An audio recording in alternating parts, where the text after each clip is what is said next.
नेता प्रतिपक्ष तेजस्वी यादव ने एक बार फिर से बड़ा खुलासा किया। एक अपराधी की पोल खोल दी है, जिसको लेकर एनडीए के बड़े बड़े नेताओं की टेंशन के मारे नींद उड़ चुकी है। जी हां, हम बात कर रहे हैं चिराग पासवान के पार्टी की सांसद बीना देवी, उनकी बेटी कोमल सिंह, जो कि इस वक्त गाय घाट से विधायक है। और इन तमाम नेताओं की नींद उड़ चुकी है तेजस्वी यादव के एक खुलासे से। हम आपको सब कुछ बताएंगे कि आखिर वो क्या खुलासा है जिसने इन तीनों नेताओं की नींद उड़ा दी है। और हम आपको ये भी बताएंगे कि किस तरीके से सांसद बीना देवी और उनकी बेटी बिहार में जो अपराध हो रहे हैं, इनके लिए भी जिम्मेदार है। नमस्कार, मैं हूं शालिनी सिंह और आप देख रहे हैं दर्श न्यूज। बिहार में चुनाव के बाद जिस तरीके से तेजस्वी यादव ने एक के बाद एक सत्ता पक्ष पर आरोप लगाए हैं, और वो आरोप कहीं ना कहीं किसी हद तक सच भी साबित हुए हैं, लेकिन इस वक्त तेजस्वी यादव ने बड़ा खुलासा किया है। उसने एनडीए के बड़े बड़े नेताओं की नींद चैन सब कुछ उड़ा दी है। और इस बार चिराग पासवान के पार्टी की सांसद बीना देवी और उनकी बेटी कोमल सिंह बुरी तरीके से फंस चुके हैं। दरअसल कोमल सिंह के एक करीबी को एक लूट कांड में अपराधी घोषित कर दिया गया है। उनकी गिरफ्तारी हो चुकी है, जिसके बाद से पूरे बिहार में, पूरे राजनीति जगत में यह हलचल मच गई है कि आखिर कब तक भाजपा सरकार, आखिर कब तक एनडीए सरकार अपराधियों को संरक्षण देती रहेगी। चलिए सबसे पहले हम आपको बताते हैं कि आखिर पूरा मामला क्या है। दरअसल दरभंगा के सिवरी थाना क्षेत्र में एक ट्रक चालक से 30,000 रुपए की लूट का मामला सुलझा लिया गया है। पुलिस ने तुरंत कार्रवाई करते हुए एक आरोपी को गिरफ्तार किया है, जबकि इस घटना में शामिल 3 अन्य अपराधियों की तलाश अब भी जारी है। आपको बता दें कि यह घटना 27 दिसंबर 2025 की रात करीब 1 बजे नेशनल हाईवे 27 पर सिमरी पेट्रोल पंप के पास हुई थी। ट्रक चालक नीरज कुमार, जो कि लखन टोला भेटा पटना के निवासी हैं, उन्होंने बताया है कि एक काले रंग की स्कॉर्पियो उनके ट्रक को ओवरटेक करके रोकती है। स्कॉर्पियो से कुछ 2-3 लोग उतरते हैं और खुद को पुलिसकर्मी बताते हुए मारपीट करना शुरू कर देते हैं। साथ ही उसने ये भी बताया है कि अपराधियों ने नीरज को अपनी स्कॉर्पियो में बिठाकर पुलिस का बोर्ड दिखाकर धमकाया। उन्होंने नीरज की जेब से 30,000 रुपए नगद और उसका मोबाइल छीन लिया है।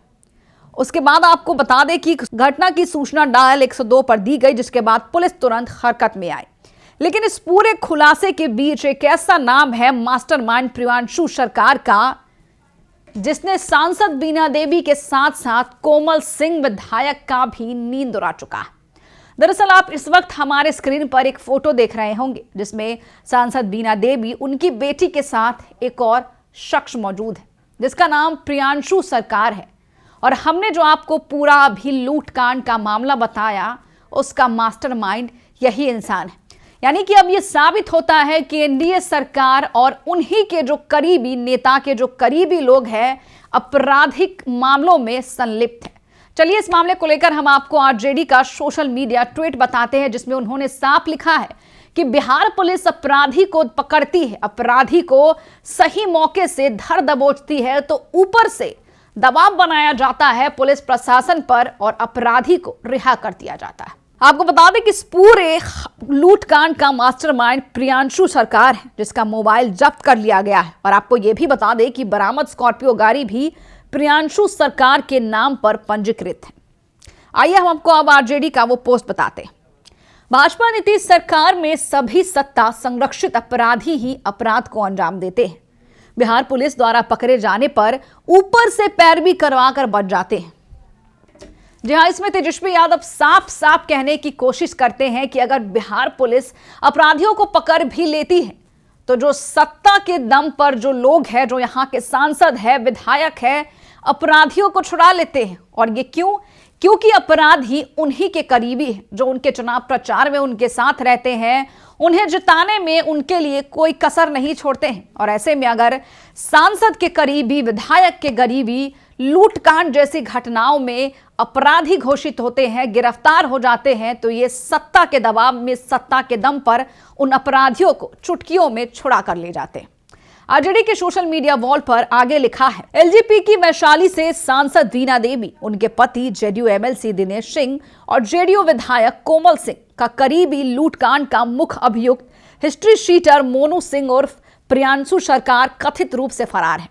पर वास्तविकता में सरकार द्वारा पुलिस पर इतना दबाव है कि पुलिसकर्मी प्रेस वार्ता में भी उसका नाम नहीं ले पाए। पकड़ना तो बहुत दूर की बात है। अब इस आपराधिक एनडीए परिवार का बर्दाश्त उत्तर बिहार के हर अपराधी के सर पर है। मोनू सिंह और प्रियांशु सरकार और उसके सहयोगी यशवंत कुमार सिंह एवं रवि कुमार झा हर अपराध करने से पहले गाड़ी पर पुलिस या फिर राजद का नेम प्लेट लगा लेते थे, ताकि अपराध करने में और पीड़िता को भ्रमित करने में धूर्त भाजपा नीतीश सरकार को जुर्म का ठिकरा राजद पर फोड़ने में मदद मिले। दरअसल आपको बता दें कि इस पूरे मामले के बाद इस वक्त बिहार में चर्चाएं बढ़ रही है।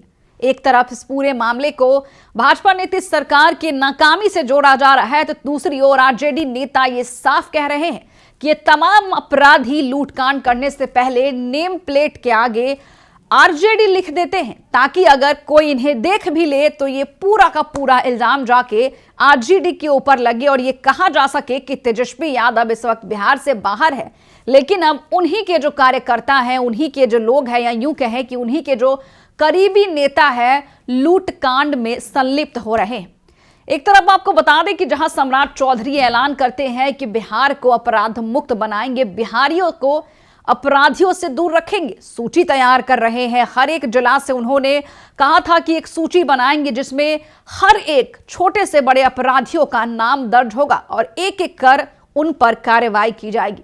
लेकिन आखिर सम्राट चौधरी कार्रवाई करेंगे भी कैसे? अगर बिहार पुलिस अपराधियों को पकड़ेगी तो फिर ऊपर से एक दबाव आएगा, एक सांसद का दबाव आएगा या फिर एक विधायक का दबाव आएगा और कहा जाएगा कि उसे तुरंत छोड़ दो और किसी प्रेस वार्ता में उसका नाम भी मत लेना। तो आखिर बिहार कैसे अपराध मुक्त हो पाएगा? इसका जवाब तो आप जनता ही हमारे कमेंट बॉक्स में लिखकर बता सकते हैं। फिलहाल के लिए इस खबर में इतना ही, लेकिन आप हमें कमेंट बॉक्स में लिखकर जरूर बताएं। बने रहे हमारे साथ और देखते रहिए दर्श न्यूज।